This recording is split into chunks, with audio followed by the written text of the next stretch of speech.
Hi, Tenfold. It's Lorraine here, and I am struggling with this question. Can you please help me? Thank you. Bye. Sure. Okay, Lorraine, thanks for your question, hun. Here we go. So, people, the flow chart below shows the control of thyroxin. So, we're looking at thyroxin levels in the human body. Now, remember, thyroxin is for your metabolism. And it sits here, your thyroid gland sits here like a little bow tie. But one of our questions earlier, do you remember we spoke about thyroxin? And what does thyroxin do? It controls metabolism, but it has to be told to do so. And it's told to do so by the pituitary gland. So let's have a look here.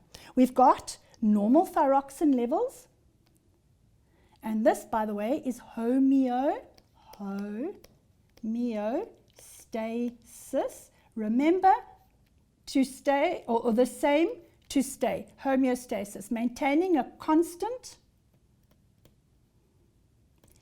balanced, internal environment. Okay, we want it to be a constant, balanced internal environment, no matter what influence we have from outside. So, we have a normal thyroxin level, that's perfect. This is yay, hooray.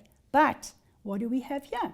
Thyroxin level 1, then 2, so 2 is the gland, releases 3, and then, so what do we have? Look here. So we say, right, when the thyroxin level does what? When the thyroxin level decreases,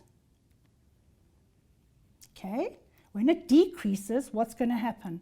The what gland releases more what? So what's going to happen when it decreases? We are going to have the pituitary gland is going to release more thyroid stimulating hormone. And thyroid stimulating hormone will travel in the blood. And where does it go? It will go to the thyroid, because it's a thyroid stimulating hormone, and it's going to stimulate the thyroid to release more or increased thyroxin. And we're then going to have the thyroxin level will increase, and we then go back to normal. The opposite applies as well when we have a decrease in thyroxin. It's going to cause, so when there's too little thyroxin, this is what we're going to have.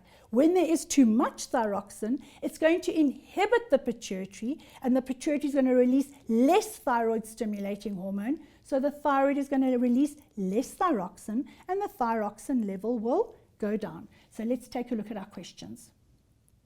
Which mechanism is represented here? People, it is the negative feedback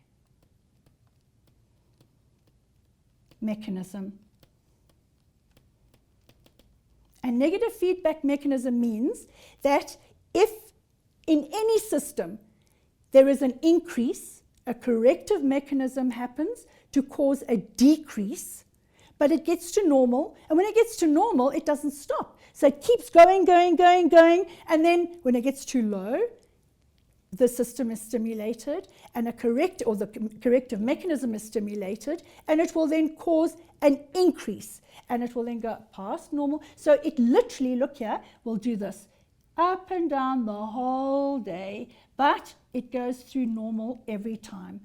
Okay, next question. Summarize the changes in the thyroxin level shown in the flowchart by writing only the numbers and the words in your answer book. So I'm not going to write all of that because we did it here. So we're going to write the numbers and the answers. So 1 decreases.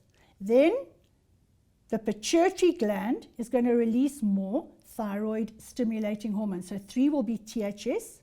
And then 4 is thyroid. 5 is thyroxin.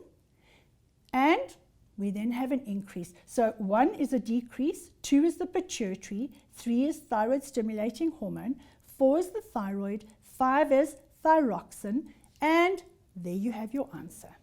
Okay, so remember, homeostasis is to create a balanced internal environment. It makes sure that everything in your body is balanced at some point most of the time. When there is an increase, the corrective mechanism is stimulated. In this case, it will be the pituitary gland, which will release thyroid stimulating hormone. Okay, if it is your blood sugar that's too high, then it will be the beta cells will be stimulated to release insulin, and that will then cause a decrease. Your hormone does not do the job. The hormone will cause a target organ to do the job. And remember, hormones are chemical messengers, people. They are chemical messengers. They cannot do anything. They're just a messenger.